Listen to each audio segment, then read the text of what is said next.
তুমি কোন সময় তোমার বোনের ভাগ্নিদের ভাতকে ভারী মনে করো না।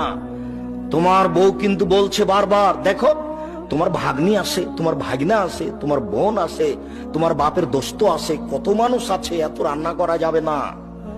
এই বলে তোমার বউ তোমাকে বলতে পারে, তুমি শোনো, একদিন আল্লাহ তোমার রুজি দিচ্ছিল শুধু তোমার হাতে, তারপর বিবাহ করলা, তোমার হাত দিয়ে এবার দুইজনের রুজি হলো। তোমার একটা ছেলে হলো, তোমার হাত দিয়ে তিনজনের রুজি হলো। একটা মেয়ে হলো, তোমার হাত দিয়ে চারজনের রুজি হলো। ভাগ্নে এসেছে, 5 জনের রুজি হলো। ভাগ্নি এসেছে, 6 জনের রুজি হলো। বোন এসেছে, 7 জনের রুজি হলো। ভগ্নিপতি এসেছে, 8 জনের রুজি হলো। তোমার হাত দিয়ে আল্লাহ ব্যবস্থা করছে, তুমি করো, আল্লাহ বরকত দিয়ে দিবে।